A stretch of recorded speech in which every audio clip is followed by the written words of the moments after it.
We've all seen the violence and also the incidents that have erupted at Trump rallies. The campaign, of course, they hire security to keep things under control. But volunteer bikers are also out there helping them. Now, a new piece in Politico explains how it all works. Vigilantes who patrol Trump's rallies.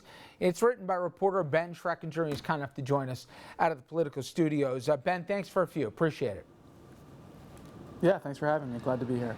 You know, for most of us, when we see these rallies or speeches, you'll just see the Donald pointing and say, get him out of here, get him out of here. Very rarely do you see the camera pan to show who's getting removed and by whom. You've seen enough of these firsthand, and apparently beyond the security, there's also these groups, whether it's Lions for Trump or Bikers for Trump. Some of these folks have taken it upon themselves to police this thing, right?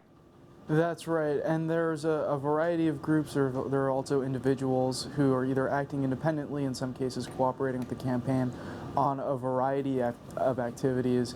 I think the most intriguing of these groups is Bikers for Trump. They started off as a group that just held their own separate rallies at motorcycle bars, but ever since a rally in Chicago was shut down in mid-March due to massive protests, they've shifted their mission to a security one. They were recently at a campaign rally in Albany where bikers lined up and formed a protective barrier between Trump supporters and protesters outside a rally.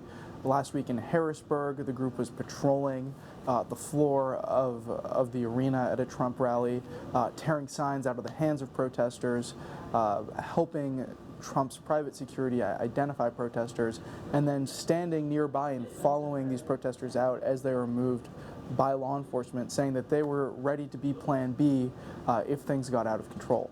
I gotta think that this is just asking for trouble here. You take a politically charged environment and you put in guys here who really, by your own reporting, this is born out of Chicago. This is born out of that incident. Is the Trump campaign comfortable with their presence, let alone encourage it? You know, I reached out to the campaign for comment on this story. They didn't respond. Chris Cox, the founder of Bikers for Trump, says the campaign's aware of his group security activities. He says that he's coordinated with the group on things like getting VIP tickets to rallies for bikers, even getting bikers placed at debates. And last week in Harrisburg, I saw Chris confer with Trump's head of security, Keith Schiller, a couple times during the course of the rally. So there seems to be at least tacit approval, if not proactive cooperation from the campaign. Ben, you've seen a report of this stuff. Listen, by definition, this is about an exchange of ideas, and certainly we know Trump, if anything, isn't going to keep things on the tame side. Is there a concern from some of the cops who have to police this that now all of a sudden you got bikers with who knows what agenda, and they basically deputize themselves as security? I mean, I don't want to inflame it to something, but we all remember what happened with Altamont here. You know, is there any fear that this thing could get out of control, that you can't dial it back?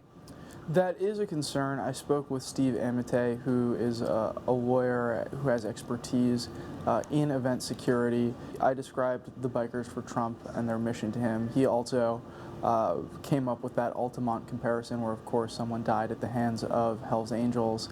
And he said that the campaign faces real legal liability if someone gets hurt here, even if it can't be shown that there was active cooperation, even just toleration.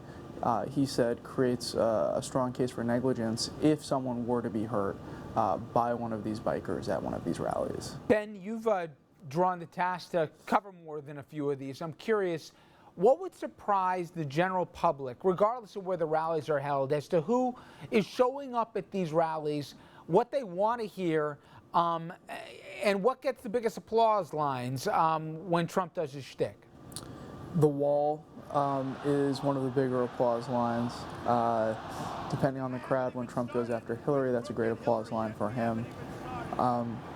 In terms of who's showing up, it's always interesting to talk to people about who's there as a Trump supporter, who's just there for the spectacle. A lot of people, a surprising number of people show up to hear what he has to say. You know, you and I might think that what can anyone learn about Trump that they haven't already from the nonstop media coverage of him?